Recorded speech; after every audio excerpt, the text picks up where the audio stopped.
w dzisiejszym filmowym codzienniku.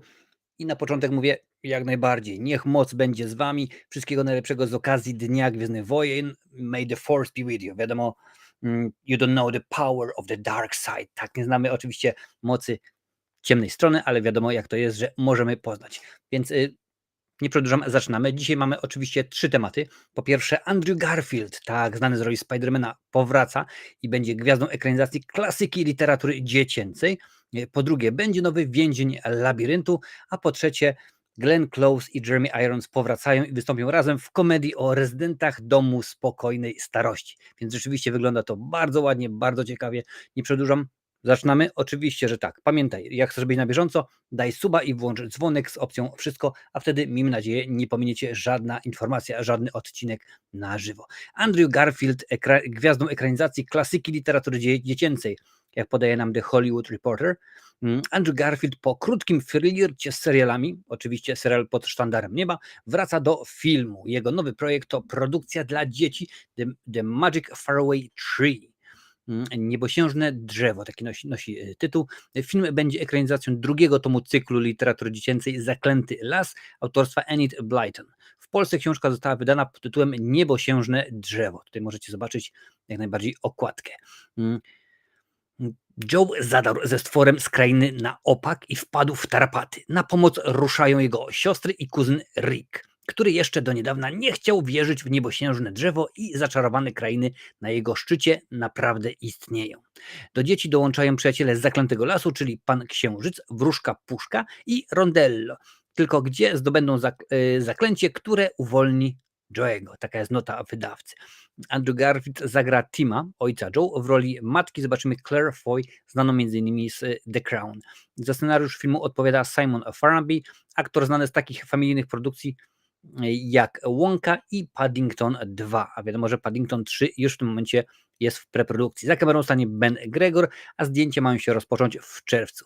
Bardzo mi się podoba ta wiadomość, chociażby z tego względu, że mam akurat dzieciaki w takim wieku, że zdecydowanie będą chciały ten film zobaczyć, więc pewnie się wybiorę. A Andrew Garfield według mnie jest jak najbardziej dosyć znanym, cenionym aktorem. Podoba mi się rzeczywiście to, jak występuje i nie tylko oczywiście Spider-Man, ale też było kilka innych zacnych produkcji, jak chociażby Tick Tick Boom Boom, wydaje mi się, taki był tytuł tegoż filmu. Lecimy dalej. Będzie nowy więzień labiryntu. Ci, którzy pamiętają oczywiście poprzednie 3 części, wiedzą o co chodzi, a jak nie, to już wam mówię. The Hollywood Reporter podrzuca nam taki artykuł, a film go wziął i przetłumaczył. Disney sięga po kolejną markę, którą otrzymało w spadku po 20th Century Fox. Trzeba przypomnieć, że jakiś czas temu Disney właśnie kupił 20th Century Fox, a co za tym idzie, bibliotekę wszystkich produkcji, które oni posiadali. Więzień Labiryntu, oczywiście Gwiezdne Wojny, X-Meny i tak dalej, i tak dalej. Mogą sobie teraz tym zarządzać do woli. 20th Century Studios, bo tak się teraz nazywa wytwórnia, planuje dystopijne widowisko The Maze Runner.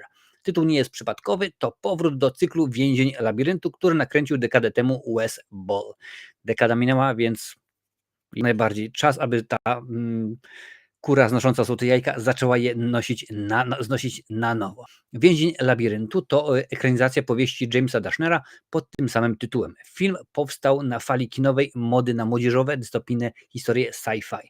Za kamerą wtedy stanął Wes Ball, a gwiazdą widowiska był Dylan O'Brien. Jeżeli weźmiemy pod uwagę, że ten film jak najbardziej był nakręcony 3 filmy 10 lat temu, no to dokładnie wiemy, że niespecjalnie kariera Dylana O'Briena poszła tam, gdzie sobie zażyczył. Tania w realizacji produkcja okazała się niespodziewanie sporym sukcesem finansowym.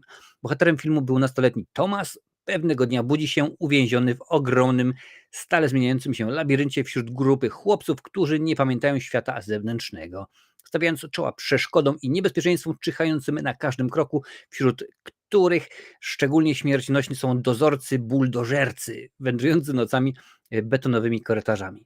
Wszyscy, którzy widzieli 3 części bodajże byli, dokładnie wiedzą o co chodzi. Thomas i inni muszą ścigać się z czasem, idąc za wskazówkami, by odkryć swój prawdziwy cel i znaleźć wyjście, zanim będzie za późno. Film doczekał się 2 kontynuacji, czyli miałem jak najbardziej rację. Więzień Labiryntu Próba Ognia, a także 3. część Więzień Labiryntu Lek na śmierć. Nowy The Maze Runner będzie formą miękkiego rebootu, ależ to pięknie nazywają. Czyli krótko mówiąc coś w stylu, domyślam się, zaraz zobaczymy, requela, czyli dało nam coś takiego, chociażby Krzyk, że nie była to tak naprawdę do końca kontynuacja, nie zaczynaliśmy od nowa, ale coś pomiędzy. Troszeczkę weźmiemy obsady oryginalnej, troszeczkę damy dla nowych widzów, zobaczymy jak to będzie. Film nie zamierza być bowiem nową ekranizacją książki Dashnera, chodzi raczej o powrót do świata znanego z trylogii. Widowisko będzie mieć swoistą kontynuację, ale jednocześnie ma zawierać elementy, dzięki którym oryginał był kinowym hitem. No czyli miałem jak najbardziej rację. Punktem odniesienia jest nowy film Wesa Bella Królestwo Planety Małp. On również jest tak zwanym rebootem ostatniej trylogii, ale nie przez przekreślanie jej i opowiedzenie historii od nowa, a raczej poprzez kontynuowanie historii z wykorzystaniem narracyjnych elementów znanych z wcześniejszych filmów. Ależ to rzeczywiście brzmi ciekawie. Za scenariusz The Maze Runner odpowiadać będzie Jack Paglen. Ma on na swoim koncie tekst do filmu z Johnny Deppem Transcendencja. Producentami są osoby związane z oryginalną trylogią Ellen Goldsmith-Vane, Lee Stallman i Marty Bowen. No i rzeczywiście ja ogólnie niespecjalnie sobie poważam tenże filmy. Pierwsza część była w porządku, później no już było rzeczywiście różnie, no ale zobaczymy jak to będzie tym razem. Możliwe, że obejrzę i zrecenzuję, bo akurat oglądam mnóstwo wszelkiego rodzaju filmów i bardzo często je recenzuję. No i jeszcze trzecia informacja, czyli Glenn Close i Jeremy Irons, to jest dopiero spotkanie wagi ciężkiej, bo no takie tuzy aktorstwa, no to nieczęsto się spotyka na jednym planie, w jednym filmie. Wesołe jest życie staruszka, Glenn Close i Jeremy Irons w komedii o rezydentach domu spokojnej starości, podaje nam powtórnie The Hollywood Reporter. Glenn Close i Jeremy Irons dołączyli właśnie do obsady komedii Encore. Encore tak naprawdę z angielskiego można by wytłumaczyć jako bis. Tytuł zostanie zaprezentowany potencjalnym kupcom podczas targów towarzyszących zbliżającym się festiwalowi w Cannes. Co wiemy o filmie? Proszę bardzo. W Encore Glenn Close i Jeremy Irons wcielą się w Mary i Nigela, dawne gwiazdy Broadwayu, które spotykają się ponownie jako rezydenci domu spokojnej starości.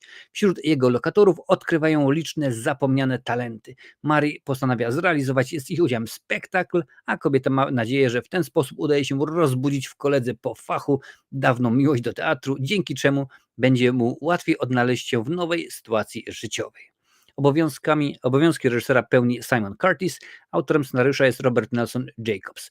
W pozostałych rolach m.in. Henry Winkler i Don Johnson. No to trzeba przyznać, że w tym momencie to już jest dosyć konkretna obsada. Encore nie będzie pierwszym wspólnym projektem Glenn Close i Jeremy'ego Ironsa. Przypominam sobie chociażby film sprzed wielu lat. Spotkali się już na planie wyreżyserowanego przez Barbetta Schroedera dramatu sądowego Druga Prawda. Rola Klausa von Blua przyniosła aktorowi Oscara i Złoty Glob oraz melodramatu Billego Augusta Dom dusz. Zagrali też w wystawionej na Broadwayu sztuce Mike'a Nicholsa The Real Thing, który obojgu przyniósł prestiżowe nagrody Tony. Ostatnie projekty Glenn Close i Jeremy'ego Ironsa to Jeremy'ego Ironsa mogliśmy ostatnio zobaczyć m.in. w wydawisku DC Flash. No rzeczywiście nie było to bardzo udane, nie było to w ogóle udane widowisko, a grał on tam oczywiście Alfreda, czyli lokaja Bruce'a Wayne'a oraz Pszczelarzu. Tutaj było rzeczywiście dużo lepiej. Filmografię Glenn Close zamyka aktualnie serial Nowy Styl. Wystąpiła też w zrealizowanym dla Netflixa akcyjniaku Misja Stone.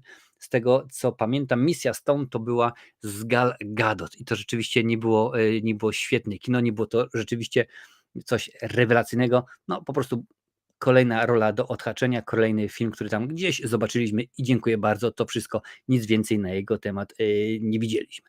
A to był Filmowy Codziennik i oczywiście z nowymi informacjami ze świata filmowego z ostatnich kilku